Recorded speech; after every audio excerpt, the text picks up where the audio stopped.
जय श्री राम। शंखनाद में आपका स्वागत है। पश्चिम बंगाल के इन चुनाव में ममता बनर्जी के लिए मुस्लिम वोट अपने पक्ष में रख पाना इस बार बड़ा मुश्किल हो गया है, बड़ी चुनौती बन गया है। और इसीलिए दिन रात वो ममता बनर्जी और उनके नेता मुसलमानों को खुश करने में लगे हैं और खुश करने की इस हद तक पहुंच गए हैं कि अब हिंदू भगवानों का अपमान करने लगे हैं।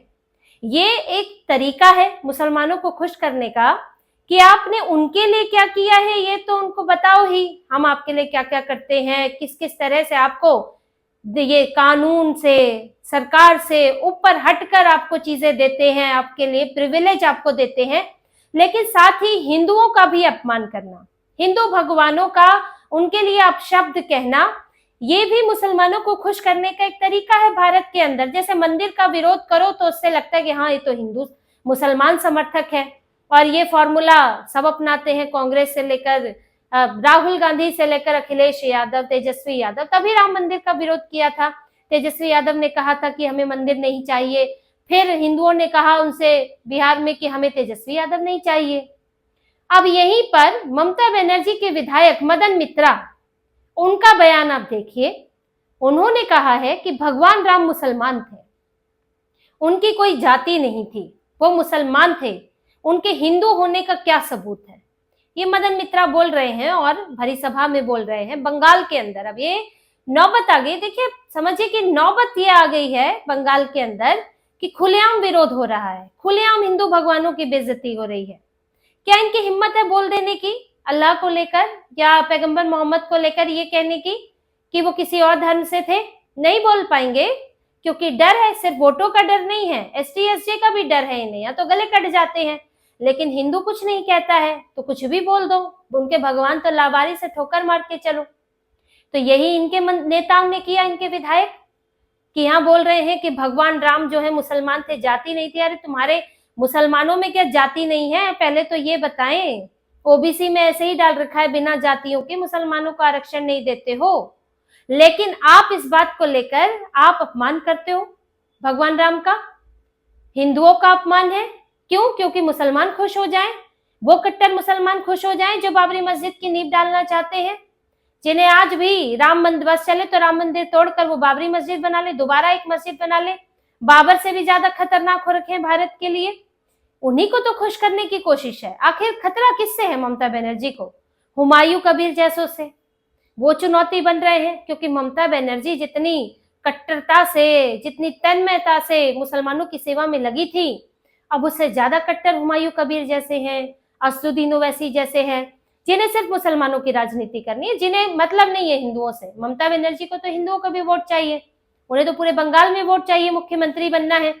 तो ममता बनर्जी वो सब नहीं कर सकती जो हुमायूं कबीर ने किया है। वरना तो बस चलता तो ममता बनर्जी खुद बाबरी मस्जिद के लिए नींव रख कर आती, पहला पत्थर ममता बनर्जी रख देती। वो तो उनका बस नहीं चल पा रहा है, क्योंकि अभी भी कुछ प्रतिशत हिंदू ज्यादा हैं वहां पर, तो इसीलिए ममता बनर्जी के हाथ बंध गए हैं। लेकिन अब डर यही है कि हुमायूं कबीर, कल को एआईएमआईएम मिलकर यहाँ पर ममता बनर्जी को चुनौती देंगे। इसीलिए अब इनके विधायक इस कट्टर सोच से लड़ने के लिए, यानी कि इस कट्टर सोच से कंपटीशन के लिए, उसको कंपटीशन देने के लिए ऐसे बयान दे रहे हैं कि भगवान राम मुसलमान थे। क्या जरूरत पड़ गई कहने की? आप चुनाव प्रचार करो, आपको भगवान राम को टारगेट करने की क्या जरूरत है? क्योंकि इन्हें पता है कि मुसलमानों को उससे दिक्कत होती है, श्री राम मंदिर से। तो ये ममता बनर्जी इस तरह से हिंदुओं का अपमान करा रही हैं और मुसलमानों को खुश करने की कोशिश कर रही है। अब मदन मित्रा बाद में कह दे कि वीडियो तोड़ फोड़ के लगाया गया है, एआई वीडियो लगाया गया है, आप ही डाल दो असली आपने क्या कहा था। आप ही अगर ये वीडियो में कोई टूट फूट है जिसके आधार पर ये सब बोला जा रहा है, तो आप असली वीडियो दिखा दो कि आपने क्या बोला था, आपने ये बोला था कि नहीं। और इनकी सरकार में तो क्या बात करें, यहाँ तो दुर्गा पंडाल में जाकर मक्का मदीना के गाने गाए जाते हैं और ममता बनर्जी आंख बंद करके झूम रही होती है। इन्होंने तो पूरा कन्वर्जन का ठेका ले रखा है, हिंदुओं को धीरे धीरे इस्लाम की तरफ खिसकाते चलो, और ताकि पूरी तरह कन्वर्ट करने में कोई समस्या ना हो। या पत्थरबाजी होती है शोभा यात्रा पर, ममता बनर्जी कार्रवाई नहीं कर पाती है। उन्हें चुनना हो दुर्गा विसर्जन हो, मूर्ति विसर्जन हो, या जिस दिन मुहर्रम था तो नहीं जी विसर्जन रुक जाएगा लेकिन मुहर्रम नहीं रुकेगा। और सड़कों पे नमाज तो वो सब देखते ही है कि क्या होता है यहाँ पर। और इसके अलावा ममता बनर्जी ने अपने बड़े ही गर्व के साथ मुसलमानों को यह भी गिनाया है एक दिन पहले कि उन्होंने कैसे मुसलमानों के लिए अपने खजाने खोल दिए, कैसे जो है करोड़ों करोड़ का बजट कर दिया, 10 गुना बजट बढ़ा दिया। जो बजट 2010-11 में 472 करोड़ था उसे बढ़ाकर 5600 करोड़ कर दिया, 5600 करोड़ उस बजट को बना दिया है। ये ममता बनर्जी ने खुद बताया। क्या क्या इन्होंने नहीं बताया है कि हमने हज हाउस बनाया, मैंने इतनी स्कॉलरशिप दी, लाखों लाख 15 लाख की स्कॉलरशिप दी, तो उसमें 10,000 करोड़ का खर्चा आया, हॉस्टल का खर्च उठाया है, कैंपस बनाया है, मॉडर्न मदरसे बनाए हैं। ये सब ममता बनर्जी ने बताया है मुसलमानों को। और ये तक बताया है करीब 4,000 करोड़ मुस्लिम बहुल इलाके में बुनियादी ढांचे पर लगाए, इंफ्रास्ट्रक्चर पर लगाए हैं, यानी कि पुल, सड़क, स्कूल, अस्पताल बनाने में। धर्म के आधार पर ये खर्च कर रही हैं, तो धर्म के आधार पर खर्च कर रही हैं तो ये भी देख ले धर्म के आधार पर पैसा कहां से ज्यादा आता है, किस समुदाय से आता है, फिर उसी हिसाब से खर्च कर ले। तो ये ममता बनर्जी के हाल है, क्योंकि डर लग रहा है उन्हें कि इस बार मुस्लिम वोट उनके हाथों से खिसक सकता है। एक तो बांग्लादेशी खिसक रहे हैं, वोटर लिस्ट से नाम कट रहे हैं, करीब करीब 1.5 करोड़ फॉर्म में गलतियां पाई गई हैं और उनको नोटिस भेजा गया है। और सीमावर्ती इलाकों में उत्तर 24 परगना, दक्षिण 24 परगना में ये सबसे ज्यादा है। माता पिता की उम्र में अंतर, पिता की उम्र, पिता और बेटे या बच्चों की उम्र में अंतर, किसी में 15 साल का इतना कम अंतर है तो किसी में 40-50 साल का अंतर है। दादा और पोते की उम्र में 40 साल से कम का अंतर है। एक ही घर के 5-5, 6-6 लोग हैं, एक ही परिवार के दिखा रहे हैं तो पिता अलग अलग है। तो ये सब इतनी कमियां पाई गई हैं जिनके लिए नोटिस भेजा गया। और जब फाइनल ड्राफ्ट आएगा तो ये जो अभी 58 लाख नाम कटे हैं ये बढ़कर और ज्यादा होने वाले हैं। और इन नामों को कटने से ममता बनर्जी का डर बढ़ रहा है, क्योंकि इन्हीं के आधार पर तो वोटों का खेल होता था। मुस्लिम बहुल इलाके में तो संभव है कि बहुत कम इस बात का असर उतना ना पड़े, क्योंकि वहां तो पहले ही संख्या ज्यादा है, वहां असर पड़ेगा हुमायूं कबीर और असदुद्दीन ओवैसी का।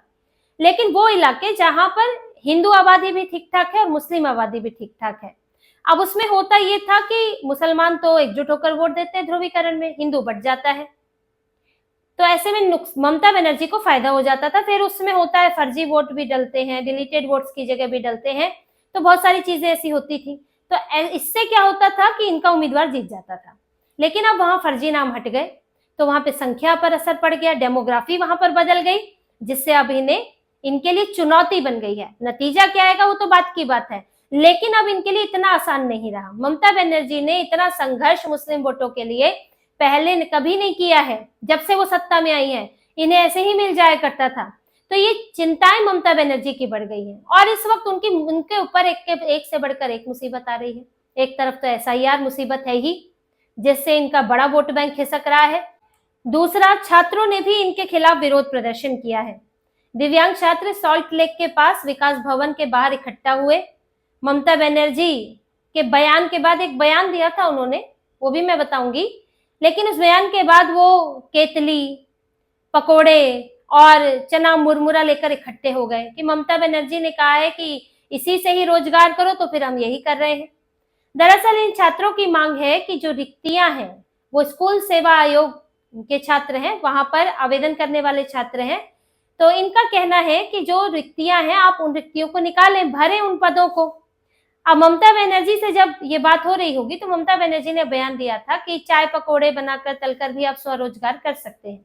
अब वो लोग इसीलिए ले आए चाय पकोड़े और मुरमुरे कि उन्होंने कहा कि ममता बनर्जी जब रिक्तियां भर ही नहीं रही हैं, नौकरियां निकाल ही नहीं रही हैं, तो अब हम यही करते हैं फिर, और क्या करें।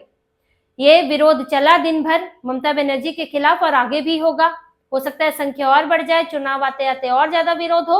तो ये घिरी पड़ी है कानून व्यवस्था के मामले में, सामान्य प्रशासनिक व्यवस्था के मामले में, नौकरियों के मामले में, घुसपैठियों के मामले में, बंगाल की सुरक्षा के मामले में। ममता बनर्जी हर मोर्चे पर अब सवालों का सामना कर रही हैं, विरोध का सामना कर रही हैं। और इसी बौखलाहट में ममता बनर्जी कई तरह के बयान देती हैं, उटपटांग बयान भी देती है, धमकी वाले बयान देती हैं।